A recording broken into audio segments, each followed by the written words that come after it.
order the regular council meeting of January the 12th. We have an agenda there in front of you. Can I have a motion, please, to adopt the agenda? Councilors Randawa and Ady. Any additions to the agenda? All in favor? Any opposed? It's carried. I note that joining us remotely, we have Councillor Skelton Morvan and Councillor Forrester.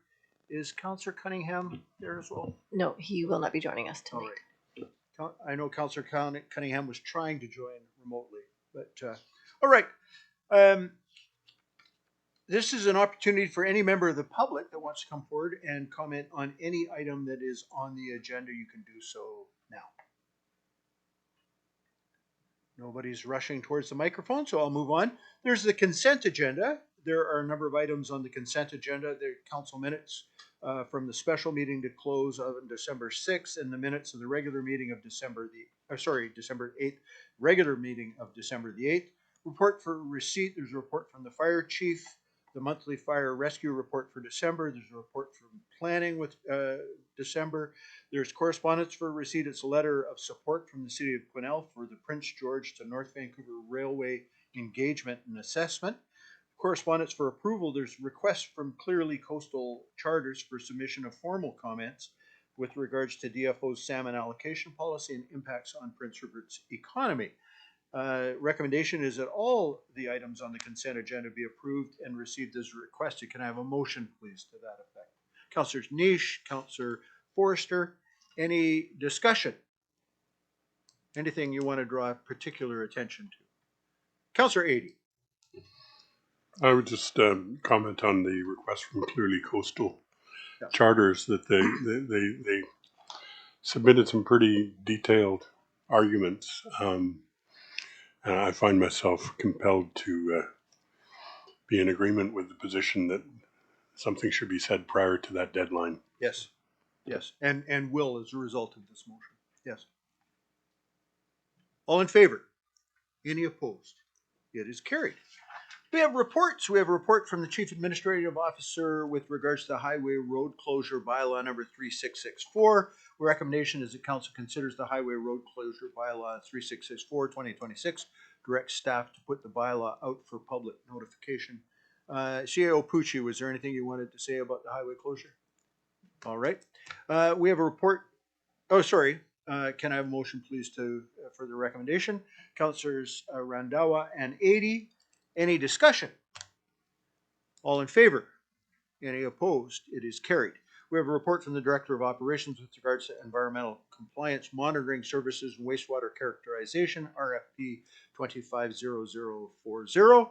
Recommendation is that Council award RFP 250040 Environmental Compliance Monitoring Services and Wastewater Characterization to McElhaney Environmental in the amount of $1,457,760 plus applicable taxes for a 3-year term with the option to be extended for an additional 3 years. Somebody want to move the recommendation? Councillors Ady and Randawa. Any discussion? Councillor Ady. Perhaps more out of curiosity than anything else, but as a former teacher, I became familiar with averages and assigning numbers to sometimes subjective criteria. I'm curious about whether between the external and the internal reviews and the scoring of the criteria, whether there were points of significant difference, because you could have a score of 50 from an internal and a score from 100 from an external, and you end up at 75, which is a very different story to tell than if you had a 70 and an 80. Right. So I'm just curious whether there are any points in going through that where there were significant differences between the two. CAO Pucci. Thank you, Mr. Mayor. I will defer to our Director of Operations. Director Schmidt. Thank you, Mr. Mayor. There were no significant variances between the external and internal scoring. Scores were consistent across all the evaluators and came to the same conclusion of the overall successful proponent. So I think if we took the median scoring as well, it would be almost identical to the average. Excellent. Good. All in favor? Any opposed? Carried. We have a report from the Director of Operations. We have a report from the Director of Operations with regards to the liquid waste management plan. Restart of stages 1 and 2 with the intent to move to stage 3. Recommendation is that council support the restart of stage 1, which is the visions, goals, problem definition, and community engagement, and stage 2, liquid waste management options of the city's liquid waste management plan, and that council direct staff to proceed with the redevelopment of stages 1 and 2 with the intent of advancing the liquid waste management plan to stage 3 for formal submission and adoption. Can I have a motion, please, to that effect? Councillor Niche, Councillor Forrester, any discussion? Councillor Adie. This one provoked a couple of questions. I'm curious about, first, when did we complete stages 1 and 2 previously? And what were the costs associated with doing that? And to add to that, is there a portion of those costs that we're not going to have to pay for again because the work is already done?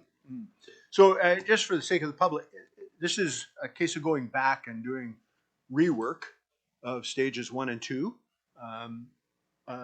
because of various reasons, including changes of regulation. Time has passed, and they're considered to be out of date. So should I go Director Schmidt? I think you've got the basic question there. Yeah, thank you, Mr. Mayor.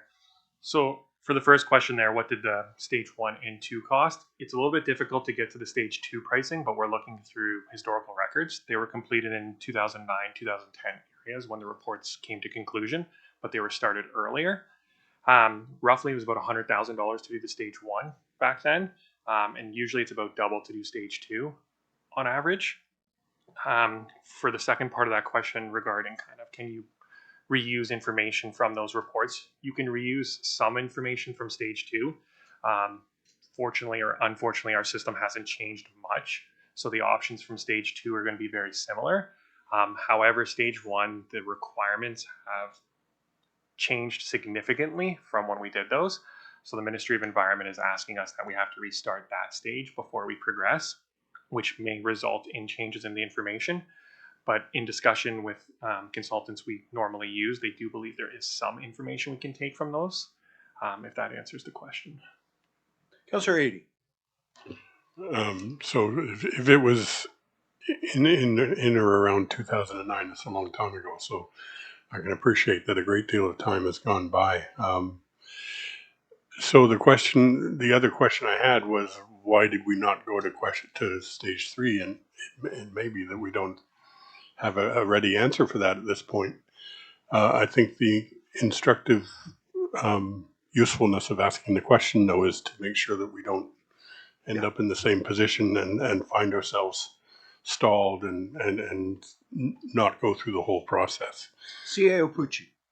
Thank you, Mr. Mayor. So I can answer that. I was intimately involved in developing stage 1 and stage 2, and then on to stage 3 back in those years. The plan at that time was extremely expensive and just overall cost prohibitive. So there was at one point the idea of between 3 and 5 wastewater treatment plants along our waterfront. And the numbers back then were in the $200 million range, twinning of our entire system, which would be now, I think that was even low back then. So we're talking $300 or $400 million back then to twin our entire system and build between 3 and 5 treatment facilities.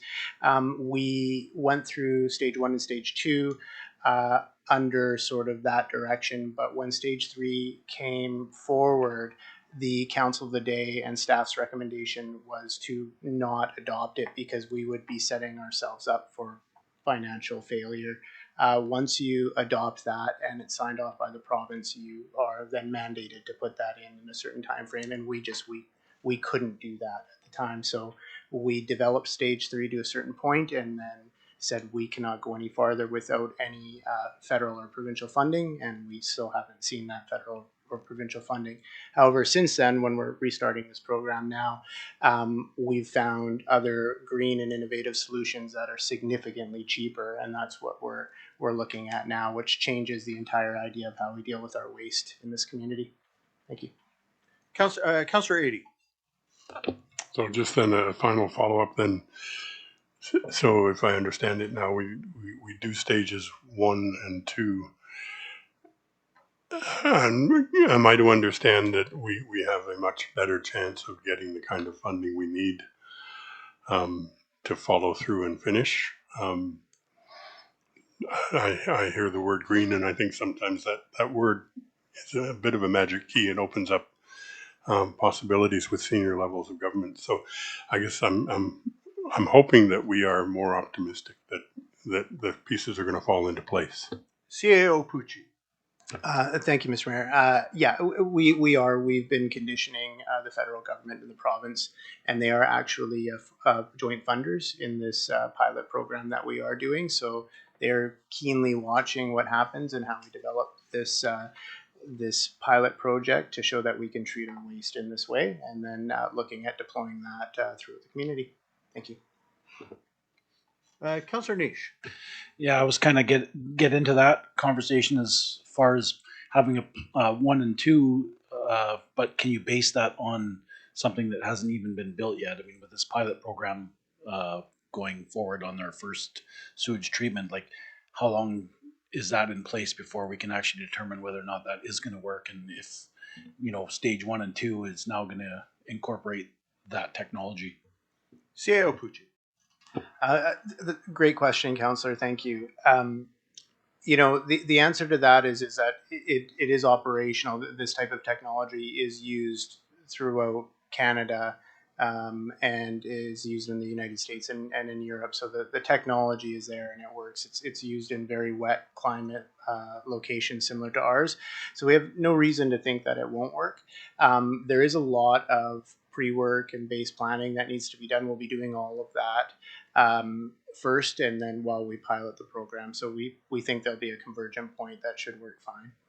Thank you. All in favor? Any opposed? It's carried. We have a report from the Deputy Chief Administrative Officer with regards to 1516 6th Avenue East. It's a remedial action order.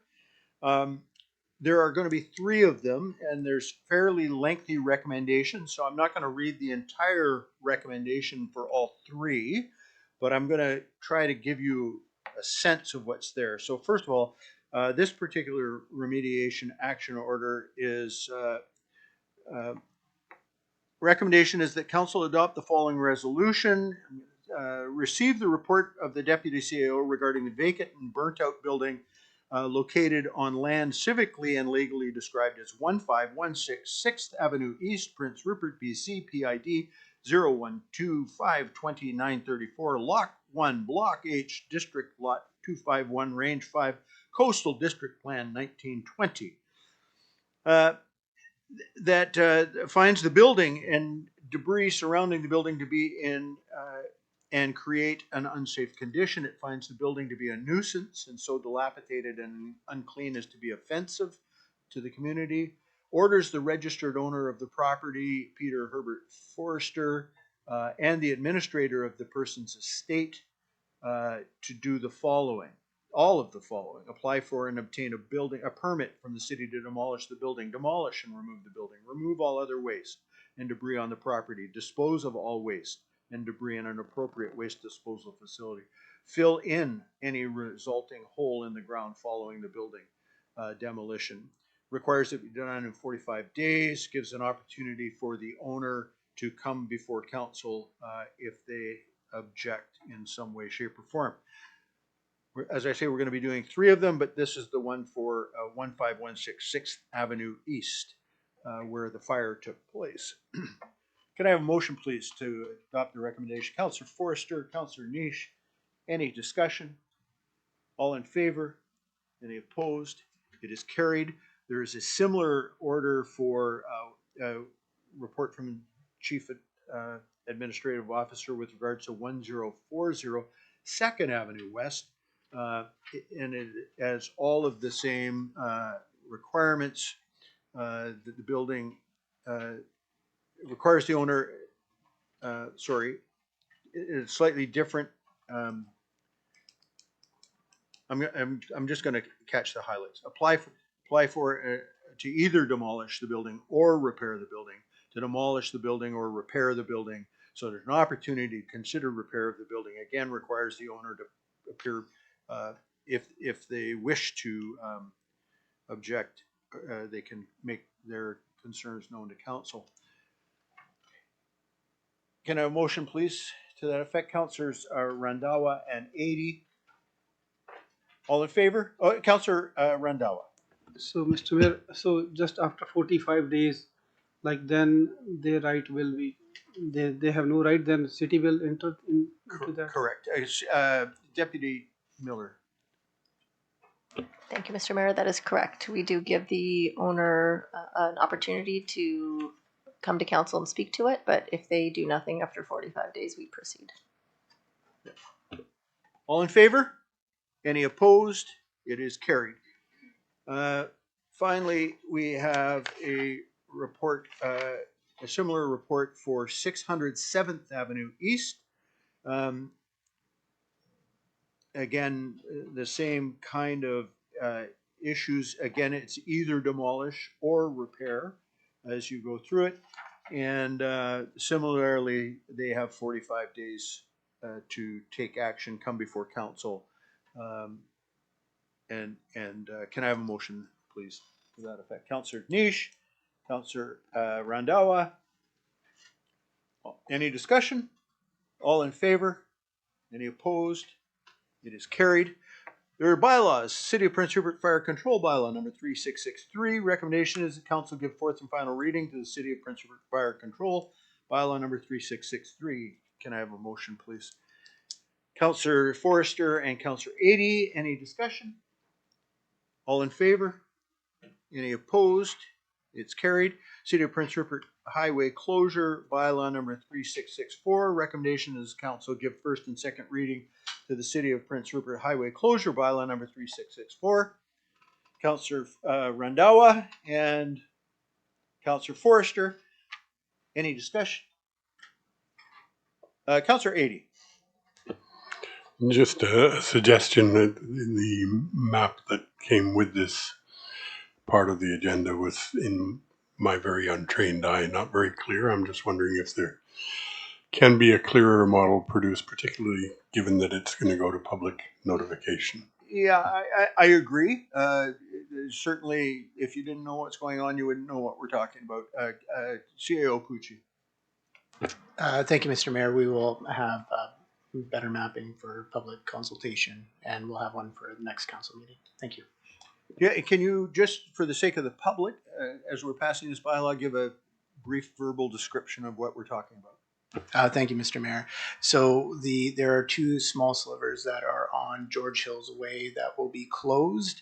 The closure of these will not affect the traveling traffic as you see it today. What they are is in preparation for future development of Lot 9 and of the area. So we are doing this ahead of time so that if future development happens there, the road network will operate.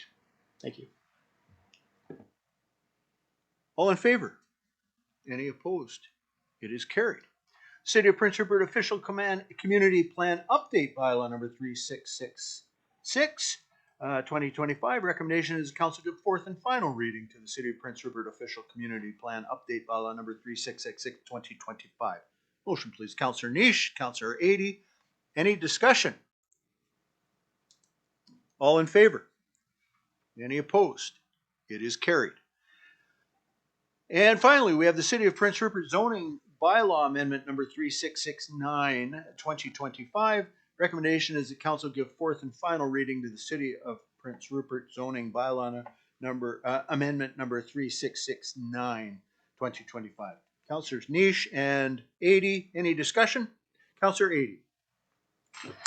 Just to remind ourselves of the context that we often find these kinds of proposals come to us and we're asked to make a decision and it goes for public feedback and nobody feeds anything back and it becomes a fairly easy decision.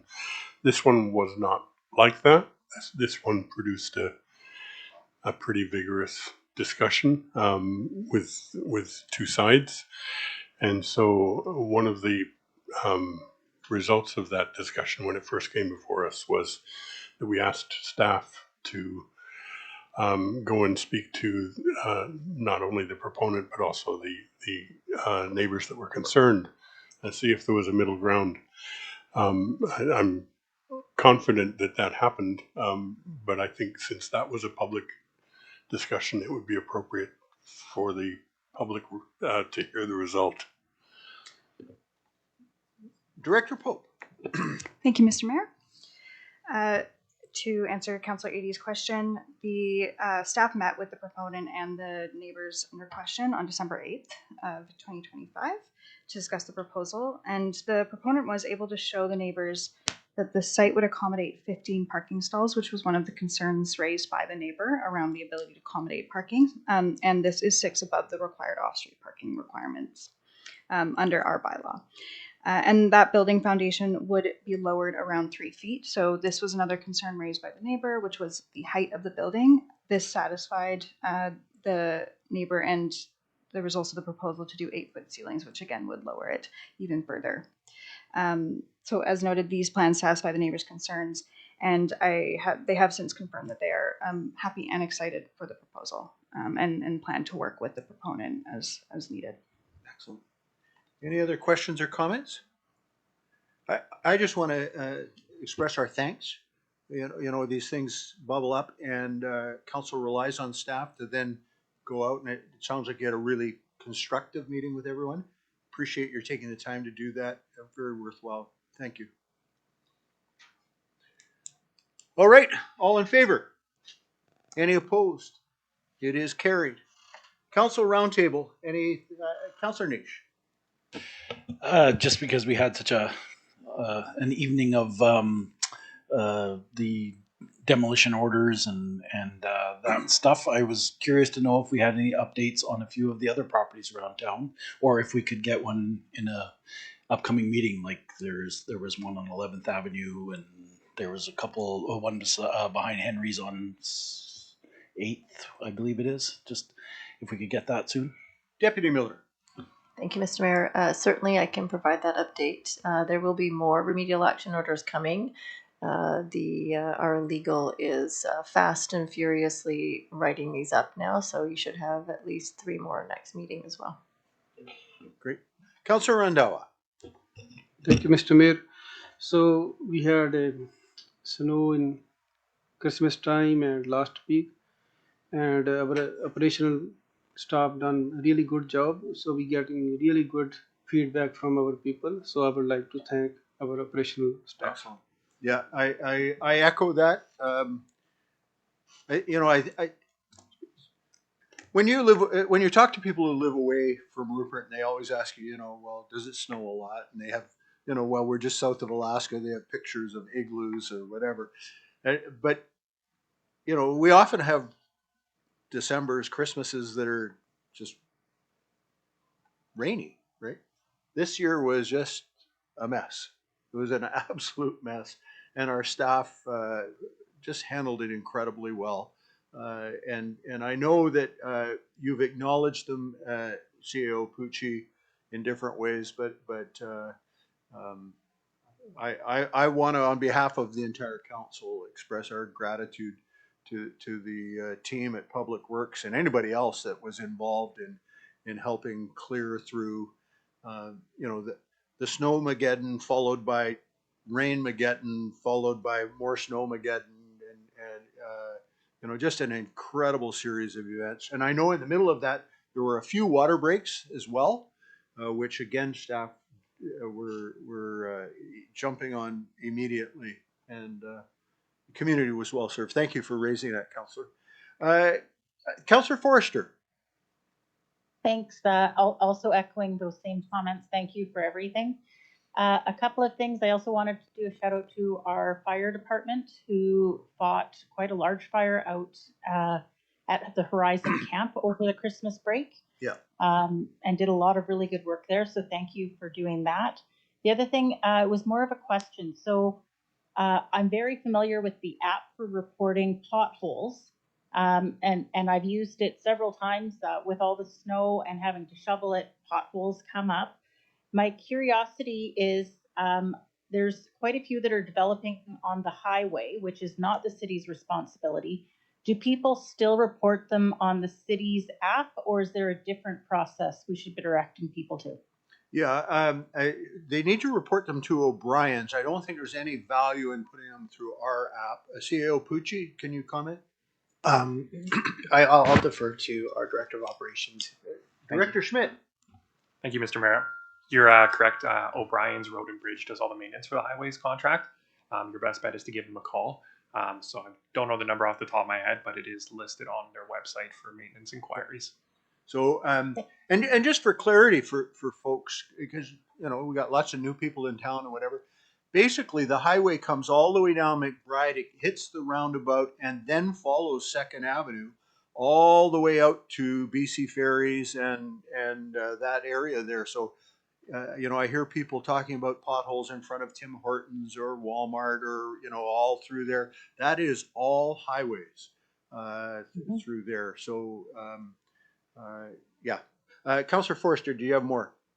Yeah, just grateful because I did use the app to report a few potholes in town, and it's very prompt and easy to use, so I appreciated that. The only other thing I wanted to flag was how many, I've seen in the media that the Prime Minister is coming and speaking with a lot of the coastal communities. Have we heard if this is going to result in any positive announcements for our community? We are not aware of any. We've been in touch with the Prime Minister's office, hoping to get some FaceTime with the Prime Minister. We were not able to. He is flying from here directly, I understand, to China. So he's on a very, very tight schedule. So we're not aware of any announcements that would be coming tomorrow. Thank you so much. Hope everybody's having a great day. Thank you. All right. Anyone else? Hearing none, I'd call for a motion to adjourn. Councillor Denise. I can move that. Councillor Adey. Oh, sorry, was that Councillor Skelton Morven? Yes. All right. Councillor Skelton Morven seconded that. All in favor? Any opposed? It's carried. Meeting adjourned.